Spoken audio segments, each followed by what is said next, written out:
Encuentros NN. Y la idea es tratar de atesorar algunas lecciones que aprendemos de esos anónimos de la escritura, de esos que no conocemos ni siquiera el nombre, de esos que la escritura dejó ahí, simplemente como un individuo, un hombre, una mujer, pero no sabemos con exactitud todo aquello que tiene que ver con su identidad, con su familia, y hemos disfrutado de conocerlos más allá, repito, de su nombre como tal. Así que vamos a ir en esta noche allí al Evangelio de Lucas, al capítulo 12 del Evangelio según San Lucas. Entonces ubícate ahí, por favor, como siempre te insisto, desconéctate de todo, quita todo lo que está a tu alrededor y concéntrate en lo que Dios tiene para ti en esta noche, tu Biblia, libreta de apuntes, un lugar cómodo. Vamos a disfrutar de la lectura de la palabra. Ahí en pantalla tienes el texto. Capítulo 12, vamos a leer a partir del verso 13. Le dijo uno de la multitud: Maestro, di a mi hermano que parta conmigo la herencia. Mas él le dijo: Hombre, ¿quién me ha puesto sobre vosotros como juez o partidor? Y le dijo: Mirad y guardaos de toda avaricia, porque la vida del hombre no consiste en la abundancia de bienes que posee. Nota ese énfasis que hace ahí el Señor. También le refirió una parábola diciendo: la heredad de un hombre rico había producido mucho. Y él pensaba dentro de sí, diciendo: ¿qué haré? Porque no tengo dónde guardar mis frutos. Y dijo: esto haré: derribaré mis graneros y edificaré, y los edificaré mayores, y allí guardaré todos mis frutos y mis bienes, y diré a mi alma: alma, muchos bienes tienes, guardados para muchos años. Repósate, come, bebe, regocíjate. Pero Dios le dijo: necio, esta noche vienen a pedirte tu alma, y lo que has provisto, ¿de quién será? Así es el que hace para sí tesoro y no es rico para con Dios. Así es el que hace para sí tesoros y no es rico para con Dios. Necio, esta noche vienen por tu alma. De alguna manera este hombre había hecho un plan de vida que le garantizaba disfrutar de la tranquilidad, de la seguridad el resto de su existencia. Pero es bien llamativo cómo finalmente, por decirlo así, como que el Señor lo aterriza. Y vamos en esta noche a hablar de algo que he llamado la vida. ¿En qué consiste?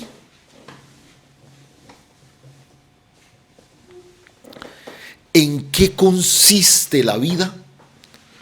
Y creo que es una pregunta porque para cada uno de nosotros probablemente la vida como tal, todo este proyecto que construimos con mucho esfuerzo, con mucha dedicación, quizás tratando de garantizar esto o lo otro, para muchos tiene significados completamente distintos. Entonces, la vida no consiste en, o en qué realmente consiste. Y, y reitero, Lucas nos presenta a nuestro NN de una manera muy directa. Estamos hablando de alguien de la multitud. Le dijo uno de la multitud. Así es que Lucas, así de manera escueta, nos muestra a nuestro personaje, uno de la multitud. ¿Sí? Quién era, cómo se llamaba, esto y lo otro. Hay un tipo como preocupado por algo en particular y se acerca al Señor pidiéndole algo muy que quizás no tenía nada que ver. El Señor es un predicador que hace milagros, que enseña la ley, y ahora viene pidiéndole como una especie de ayuda en un asunto legal, en un asunto jurídico. Y, y bueno, quizás este hombre piensa que toda esa popularidad y trascendencia que tiene Jesús puede hacer incluso que su hermano tenga con él algún tipo de equidad en cuanto a un asunto que tiene que ver con herencia. Pero es interesante, este hombre irrumpe, se mete en el discurso que el Señor, porque si tú miras el contexto del Evangelio de Lucas en este capítulo en particular, el Señor está dando una serie de enseñanzas y en un momento determinado este hombre lo interrumpe. Y no es porque, como en el caso anterior que veíamos la semana pasada, tiene su hijo enfermo, qué sé yo, hay una situación grave en su familia. No, este hombre está preocupado por un asunto de herencia, un asunto de partición de bienes. Y, y, y bueno, si dijimos la semana pasada que este padre no estaba interesado en creer y que de alguna manera expresaba una especie de egoísmo porque lo único que él estaba buscando era la sanidad de su hijo, nuestro NN de esta noche, en ese sentido su condición es mucho más grave.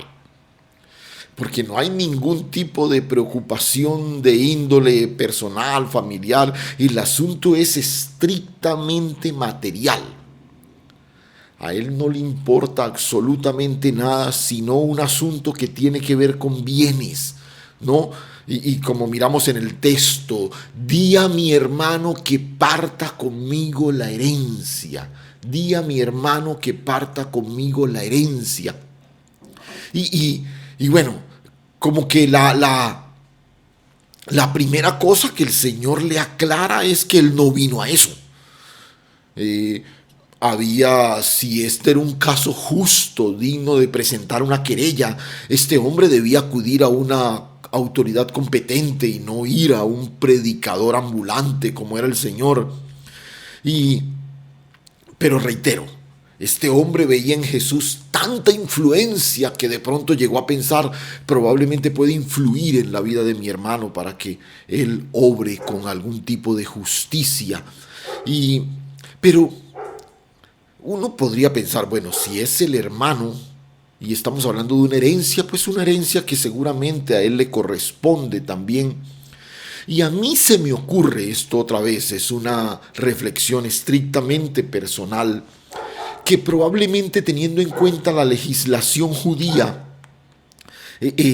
la herencia no se repartía de manera equitativa como se hace hoy. Hoy unos padres heredan a sus hijos y la herencia se reparte de acuerdo al número de hijos que el padre tiene, a menos que él haya expresado una voluntad completamente distinta. En el caso de la legislación de ese tiempo, particularmente del pueblo hebreo, judío, al primogénito le correspondía la mitad de la herencia y la otra mitad se repartía entre los demás hermanos. Ahora, si a esto le sumamos que las familias solían ser numerosas, la ventaja del primogénito en este sentido era bastante apreciable. Ahora, la ley también le imponía a él ciertas responsabilidades, el cuidado de la madre, el cuidado de la casa paterna, por así decirlo. Si habían hermanos menores de edad, él debía también encargarse de ellos.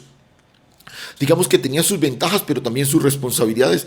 Y es lo que se me ocurre probablemente en este momento, que este es uno de esos hermanos menores que al repartir la herencia, su hermano mayor quedó con una cantidad bastante apreciable y ahora viene diciéndole al Señor, hombre, Señor, interviene a ver si este hombre no me comparte conmigo su herencia, ¿no? Pero, y uno diría, bueno, aunque la petición está fuera de lugar, pues el tipo está pidiéndole a Jesús que por razón de su influencia de pronto intervenga y que su hermano pueda. Pero aquí me llama la atención y por favor observe el versículo 15, por favor. El Señor lo mira y le dice, incluso se dirige a él, pero también parece decirle a toda la multitud, guardaos de toda avaricia. Y nota, porque la vida del hombre no consiste en la abundancia de los bienes que posee. Guardaos de toda avaricia, porque la vida del hombre no consiste en la abundancia de bienes que posee. ¿Qué es lo que apreciamos aquí? Otra vez, probablemente usted y yo desde la distancia vemos a un hombre que quiere aprovechar la influencia de Jesús para que de pronto le ayude con su hermano y que éste sea benevolente en una repartición más equitativa. Pero Jesús mira al hombre y identifica algo que va mucho más allá, mucho más allá. Hemos citado de manera reiterativa en las últimas semanas aquella palabra dada por Dios a Samuel cuando entra y mira a Eliab, el primogénito de Isaí, y dice, wow, este es el hombre. Y Dios le habla y le dice, ojo Samuel, ojo Samuel. El hombre, Dios no mira lo que el hombre mira, porque el hombre mira lo que está delante de sus ojos, pero Dios mira el corazón. Este es un caso típico de esos. Dios, este hombre llega con una petición al Señor y Dios, aunque escucha sus palabras, pone su mirada en el corazón de este hombre y de ahí la expresión, guardaos de toda avaricia. El Señor parece ubicar sus ojos ahí e identificar el verdadero problema de nuestro NN. ¿Cuál es el problema que este hombre tiene? No solamente que tiene un corazón lleno de avaricia, sino que ha reducido el concepto de la vida. Este hombre está desesperado porque no sé si le tocó muy poquita herencia y ahora está pensando en los años que tiene por delante y ha reducido su concepto de la vida a la posibilidad de recursos que tenga para garantizarla.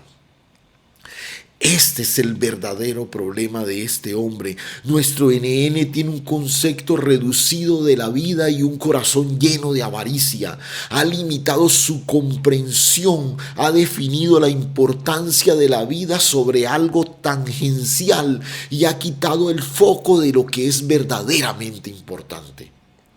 Y esa es nuestra lección en esta noche. La vida, ¿en qué consiste realmente? Y uno puede apreciar en la cosmovisión de este hombre toda una realidad definida por la avaricia, ese deseo excesivo por más de algo, especialmente bienes y posesiones. Y cuando la avaricia, o mejor, cuando de alguna manera tu vida se ha centrado en la observación, importancia, acumulación de bienes, de recursos, hay un corazón lleno de avaricia. Y esto de alguna manera define tu forma de definir la vida. En la omnisciencia del Señor puede ver un corazón avaro, codicioso, completamente nublado por el deseo de tener más. Y entonces en forma contundente le sentencia: la vida no consiste en acumular bienes. La vida no consiste en acumular bienes, pero infortunadamente ese es el concepto que de alguna manera gobierna la comprensión de la vida en el mundo actual, en el sistema en el que estamos, e infortunadamente también en muchos sectores de la iglesia misma, ¿no? Es inevitable pensar en aquella hermosa y ya a estas alturas inmortal composición del maestro Villamil, Jorge Villamil Oropel, cuando en una de sus frases menciona: amigo, ¿cuánto tienes? ¿Cuánto vales? Y nota, Ese es el principio de la actual filosofía. Una composición bastante antigua ya, de varias décadas atrás, pero con un concepto, o mejor dicho, él plasmó en ese hermoso poema una realidad que aún hoy parece definir la forma como la gente tradicionalmente ve la vida, la mentalidad del hombre de hoy. Y por eso queremos ver cómo, digamos, desde la óptica del Señor, Él define la vida. Y es importante que podamos apreciarlo desde ahí, porque si no, inevitablemente, nuestra visión se va a reducir y vamos a ser permeados por toda esta influencia que cada vez más define la vida de esa manera. Ahora, después de esa sentencia tajante del Señor a este impulsivo NN, Él hace, porque ya, o sea, el tipo le pregunta, Señor, o lo interrumpe, Señor, mira, ayúdame. Y él le dice, mira, yo no vine para eso, pero quiero decirte algo. Cuídate de la avaricia, porque la vida no consiste en eso. Pero luego, él quiere ilustrar su respuesta y extender la lección de esta respuesta a toda la multitud. Y entonces, en forma magistral, como era una de esas figuras de manejo didáctico en la que él era un experto, entonces narra una parábola. La parábola de este hombre que tiene una herencia, que la multiplica de gran manera y ya no tiene dónde almacenarla, dónde guardarla. Y llama la atención sobre aquellos elementos trascendentales de la vida. No, otra vez. La vida no consiste en la acumulación de bienes. Punto. Pero ahora, a través de la parábola, amplía esta expresión mostrándonos cómo a veces, casi que en forma inconsciente, influenciados por todo lo que está a nuestro alrededor, abrazamos esa filosofía de vida, desconociendo lo que realmente es fundamental. Y quiero llamar tu atención y recorrer la parábola en los próximos minutos sobre 3 aspectos que me parece a mí son bien marcados en el relato de Jesús a través de esta parábola. Entonces, el primero de ellos es el que vamos a llamar el hombre y sus posesiones. El hombre y sus posesiones. Este es la parábola. El Señor arranca la parábola mencionando la heredad de un hombre rico había producido mucho. Este hombre tiene una herencia, hay unos recursos que ha recibido, pero ¿qué ha hecho con esos recursos? No los ha dilapidado, no los ha acabado, no los ha reducido, al contrario, los ha hecho producir y producir mucho. Y creo que en cierto sentido este es un aspecto positivo que podemos identificar en la vida de este hombre. Pero hay varias cosas en este aspecto del hombre y sus posesiones, sus bienes, su heredad. Hay por lo menos que unos 3 aspectos que quiero puntualizar, ¿sí? Entonces, presta atención a lo que el Señor sigue diciendo allá a continuación y nota.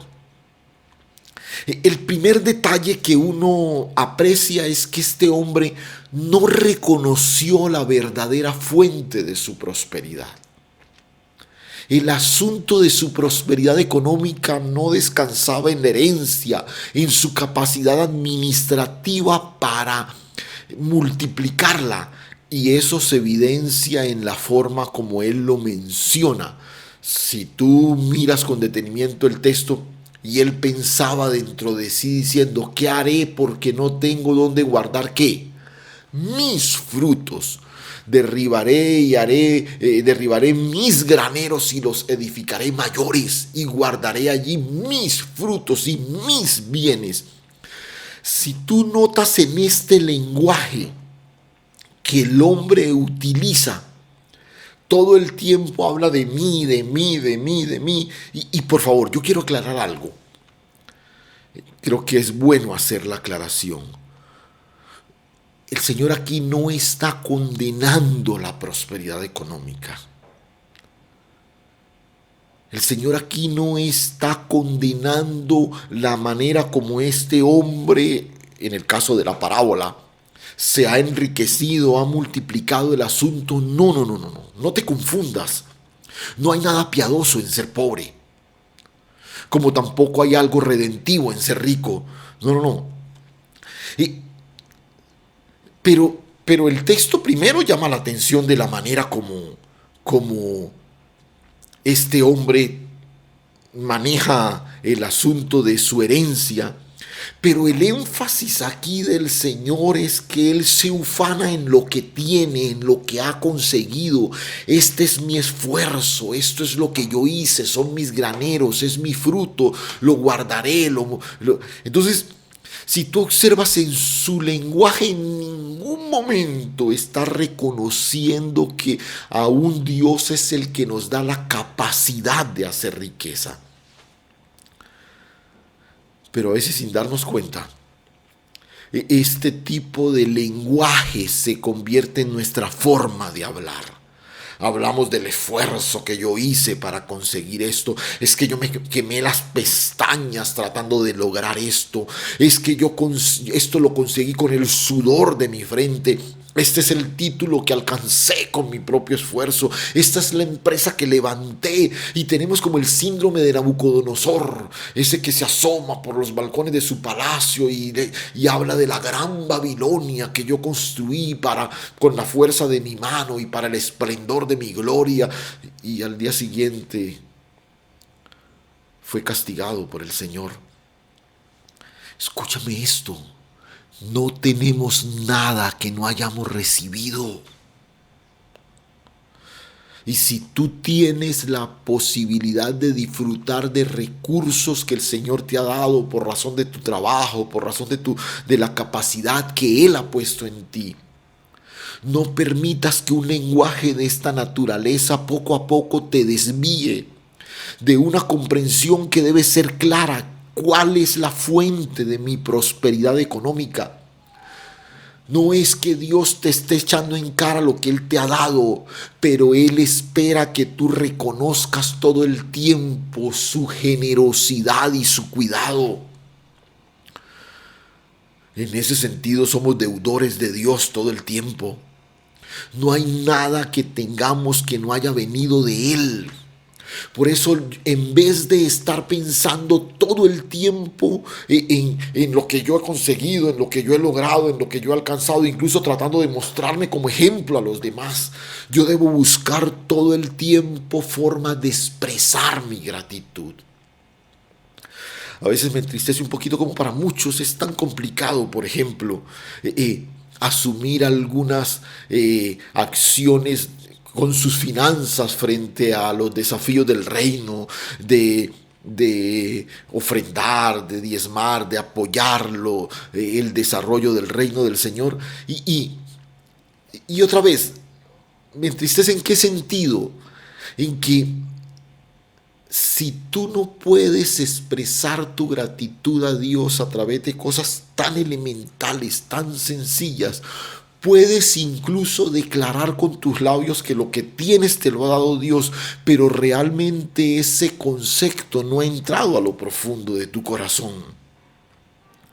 Todo, familia, trabajo, bienes, recursos, salud, todo lo hemos recibido de Él.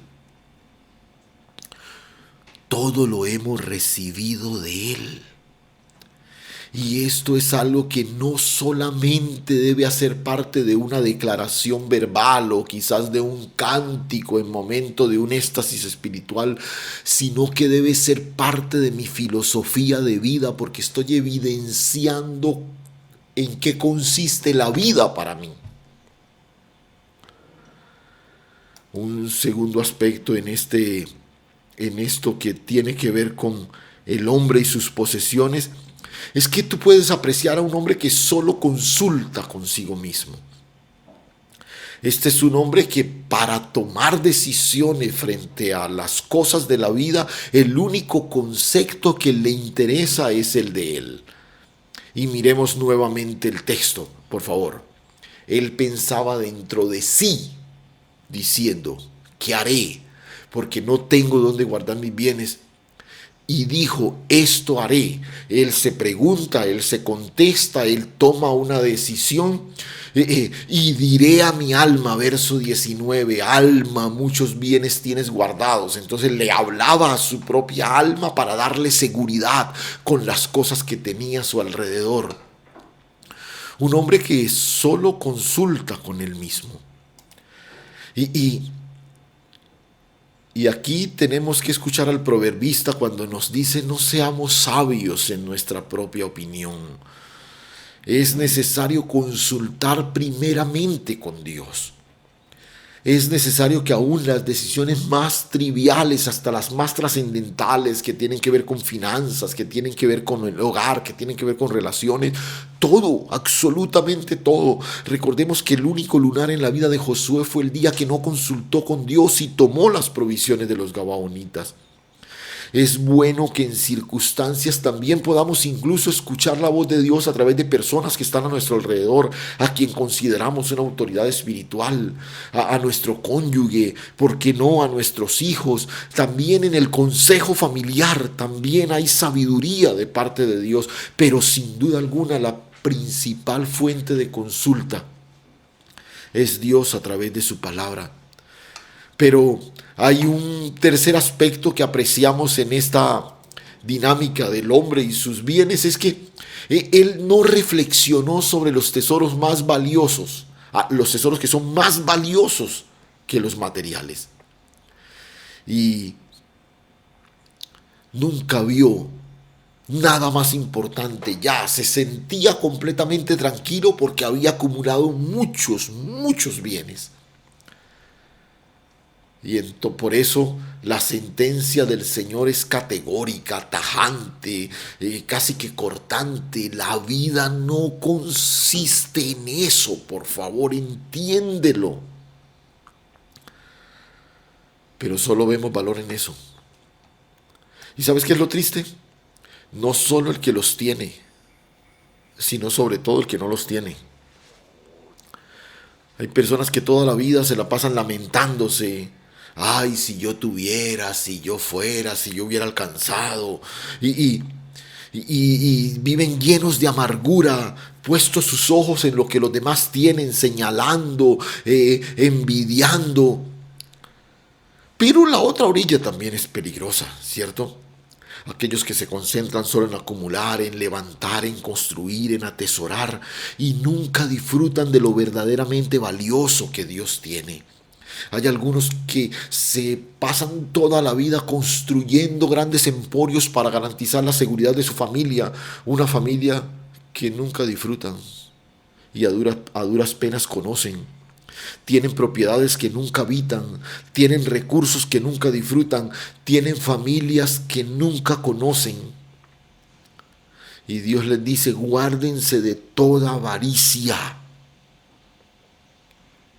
No, por eso te decía, tanto en la orilla del que no tiene y todo el tiempo vive anhelando y amargado porque no tiene, como el que tiene excesivamente y no puede apreciar un valor más allá de eso. Guardaos de toda avaricia, porque aquí hay avaricia porque anhela tener, y aquí hay avaricia porque no ve que haya nada más importante que eso. Vivimos una vida que gira en torno al tener. Hoy, por ejemplo, el gobierno está tomando medidas para adelantar primas y la gente está buscando para tratar, y elaboró un día sin IVA para que la gente se gaste esa prima que se les va a dar por anticipado. No, por favor, quiero que notes la filosofía que hay detrás de una cosa de esas.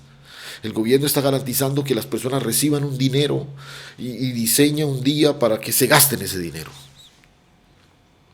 Porque la filosofía del hombre de hoy es tener, tener, tener.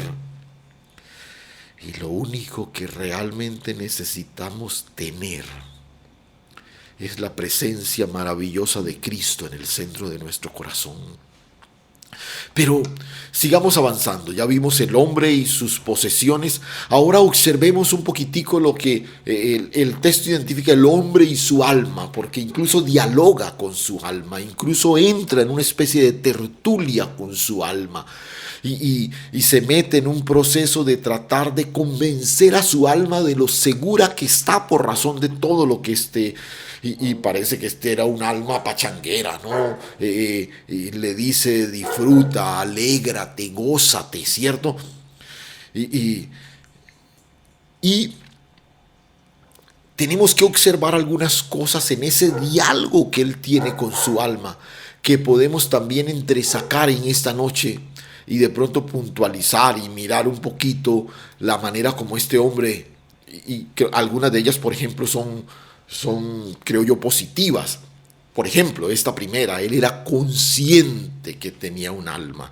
Si bien es cierto, toda su filosofía de vida se había centrado en lo material, este hombre parece tener conciencia de que tiene un alma, pero lastimosamente la descuidó. No la atendió. Este fue un rico insensato, como incluso en las traducciones titulan este pasaje. El alma no descansa con la abundancia de bienes. Nuestra alma solo descansa en los brazos de su Creador. No limites tu vida a tratar de garantizar las necesidades físicas o materiales, porque eso jamás le dará descanso a tu alma. Pero en esa misma línea hay un segundo aspecto con relación a su alma. Era consciente que su alma necesitaba seguridad. Era consciente que su alma necesitaba seguridad y él parece querer garantizársela. Alma, muchos bienes tienes guardado, reposa, está tranquila, está tranquila. Y otra vez, sí, te acabo de decir, nuestra alma necesita seguridad, pero él creó con base en las riquezas lo que consideró la seguridad de su alma. Pero ese sentimiento de seguridad, ese anhelo, él pretendió satisfacerlo por medio de bienes. Pero escucha, la única póliza que puede asegurar nuestra alma es Seguros La Roca. La roca inconmovible de los siglos.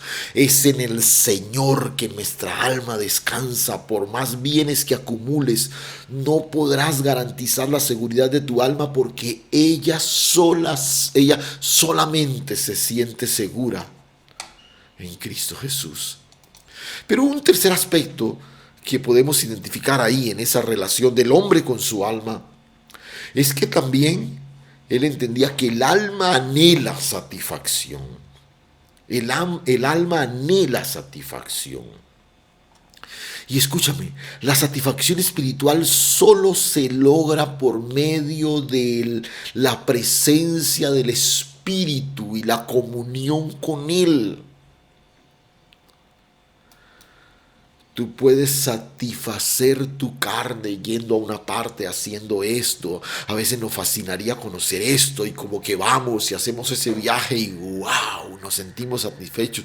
Fui, miramos después las fotos y esos recuerdos como que alimentan ese anhelo, pero el alma no encuentra satisfacción en eso. Todo eso incluso termina dejando al alma vacía. Y muchas personas que tienen lo que otros anhelan, paradójicamente terminan consumidos en las drogas, en el alcohol, en los desórdenes sexuales, y muchos incluso dando pasos fatales como el suicidio y todo lo demás, porque nunca encontraron satisfacción en todo lo que consiguieron o tuvieron. Entonces hemos observado al hombre y sus posesiones, el hombre y su alma, pero hay un tercer aspecto con el que quiero cerrar esta reflexión y llamar tu atención. Es lo que podemos identificar como el hombre y su destino eterno. El hombre y su destino eterno. Porque es ahí a donde el Señor apunta en el cierre de su reflexión. Es como la lección objetiva, el desafío, la confrontación que el Señor quiere hacerle.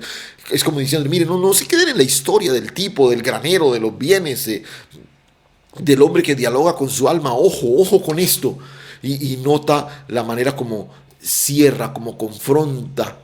Necio, esta noche vienen a pedirte tu alma y lo que has provisto, ¿de quién será? Así es el que hace para sí tesoros y no es rico para con Dios. ¿Yo puedo garantizar acaso cuántos años voy a estar aquí? Porque tú puedes construir una serie de recursos, levantar una serie de recursos, acumularlos para decir, esto me va a alcanzar para los próximos 30, 40 años. ¿Quién te dijo que tú puedes garantizar cuántos años tienes por delante? Necio, esta noche vienen a pedirte tu alma. ¿Qué garantiza entonces nuestro destino eterno? Los recursos que puedan darnos algún tipo de tranquilidad. Lo verdaderamente importante no es cuánto capital tengas en una cuenta. Lo verdaderamente importante es que tu nombre esté escrito en el libro de la vida. Gloria al Señor. Esa es la única garantía de nuestro destino eterno. Y si esta noche vienen por tu alma, y si fuera hoy, esta pregunta a veces nos mortifica. Yo he hablado con personas que en medio de diálogos como estos dicen, ay, pastor, no se ponga a hablar de esas cosas, no se ponga de pronto a invocar esas cosas. Que no invocamos nada. Pero qué rico cuando tú tienes la tranquilidad. En lo personal, yo no estoy anhelando la muerte ni que llegue. Quisiera disfrutar de muchas cosas más, pero yo sé que cuando ese momento llegue, y podría ser esta noche, lo que voy a disfrutar no tiene parangón alguno con todo lo que he vivido a lo largo de mi existencia. Y si esta noche vienen por tu alma, ¿de qué sirve lo que hayas acumulado, atesorado, los seguros que tengas guardados en una caja fuerte y todo lo demás? Como yo no puedo controlar el momento en que seré llamado, lo único que o en lo prioritario en lo que debo ocuparme es en aquello que puede sellar mi destino eterno, y es una comunión íntima con el dador de la vida, nuestro Señor.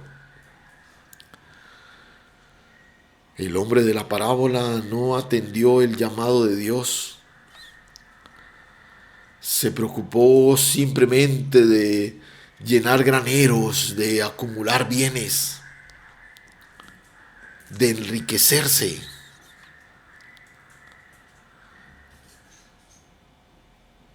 Y se olvidó de aquellos tesoros que nunca podrán ser menguados, que no se corrompen con el paso del tiempo.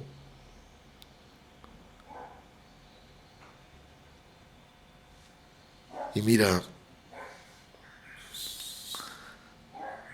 este hombre no atendió el llamado del Señor. Pero creo que es el desafío para nosotros. el desafío de atenderlo hoy. Y hoy quiero ser un poco incluso más ambicioso en cuanto a lo que quiero proponerte y desafiarte. Y es a que te propongas a elaborar una nueva cosmovisión de la vida. Y te digo que es ambicioso porque los estudiosos de estas cosas mencionan que una cosmovisión es algo que se forma desde la niñez misma y tú vas asumiendo una manera de ver la vida. Pero yo puedo permitir que por la gracia y el favor de Dios y mi comprensión y entendimiento de la palabra, mi manera de ver la vida ahora se dé desde la óptica del Señor.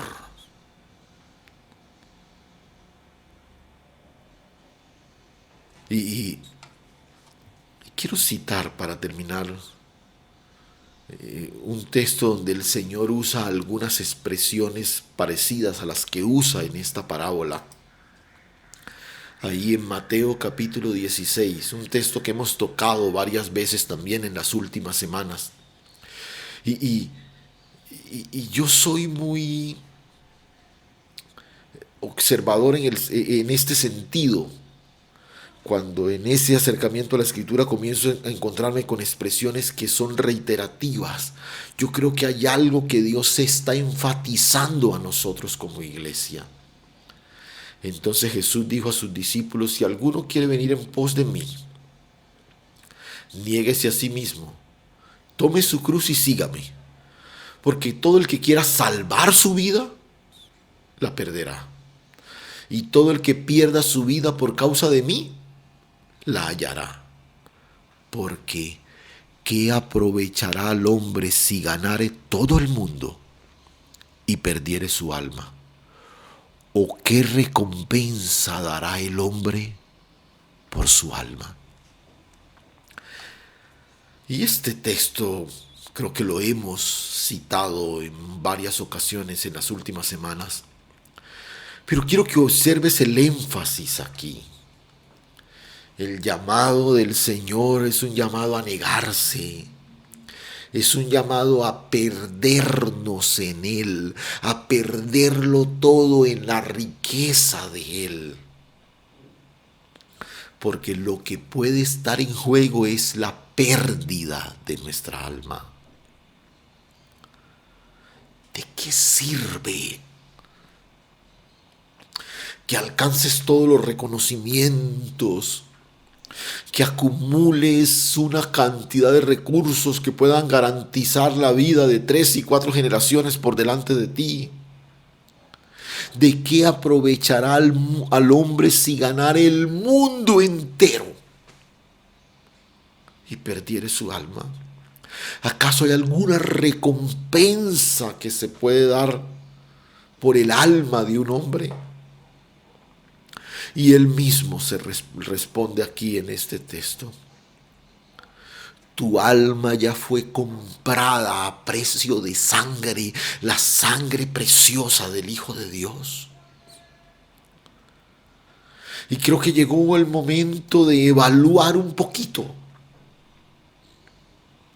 Porque otra vez solemos decir: sí, todo lo que yo tengo me lo he recibido de Dios. Y esa es una expresión bonita, suena linda. Pero la manera como vivimos no refleja en absoluto eso. Yo siempre he puesto el ejemplo, y seguramente me lo habrás escuchado en varias ocasiones. A ti una factura sin pagar no te deja dormir, pero te acuestas tranquilamente sin haber tenido un tiempo de oración, un tiempo de comunión con el Señor. ¿Qué es lo que eso está evidenciando? Lo que es más importante para ti? Y creo que llegó el momento de aterrizar esas expresiones bonitas que a veces cantamos y declaramos y hacerlas parte de nuestras convicciones para que comencemos a ver la vida de otra manera. Este hombre, nuestro NN, está desesperado porque Dios intervenga para que su hermano le dé algo de la herencia. Pero el Señor le dice, lo que garantiza tu verdadera herencia está en mis manos. Cierra tus ojos un momento y vamos a orar. Padre, gracias. Gracias, Señor. Gracias por la manera como nos recuerdas hoy algo que muchos no tendríamos el coraje de reconocer públicamente, pero que a veces nos descubrimos más preocupados por una cuenta, por un recurso que podemos perder, por esto, por lo otro, y descuidamos completamente lo que es trascendental, ese tesoro que no será quitado jamás, la posibilidad de disfrutar de esos tesoros en el cielo, donde ni la polilla ni el orín corrompen, ni ladrones minan ni hurtan, de poder disfrutar de las cosas que nos has dado con un reconocimiento permanente de que vienen de ti, Señor, y que nos han sido dadas para tu gloria y tu honra. Ayúdanos, Señor, a voltear nuestros ojos a incluso activos mucho más valiosos que has puesto en nuestras manos, mucho más valiosos que los bienes materiales, como nuestras familias, como nuestras relaciones, como nuestra comunidad de fe, la comunión con los hermanos, las personas necesitadas a nuestro alrededor, y que podamos ver que la vida consiste mucho más de aquello a lo que el sistema la ha reducido. Amigo, ¿cuánto tienes? ¿Cuánto vales? Esta es la filosofía que gobierna al hombre natural. Pero nosotros somos gobernados por aquella declaración, por aquella convicción de que nuestros nombres están escritos en el libro de la vida y que hemos sido escondidos en ti, nos hemos perdido en ti para ganar en ti la seguridad y tranquilidad eterna de todo nuestro ser, de nuestra alma. Gracias, Señor. Gracias, Dios. Ayúdanos a mirar con mayor gratitud aquello que nos has dado y disfrutar, Señor, de ver cómo aún lo que pones en nuestras manos puede ser un instrumento de bendición para muchas personas. A ti toda la gloria, a ti toda la honra, Señor, a ti todo el reconocimiento, Dios. Gracias, Dios. Gracias, mi Padre Celestial. Amén.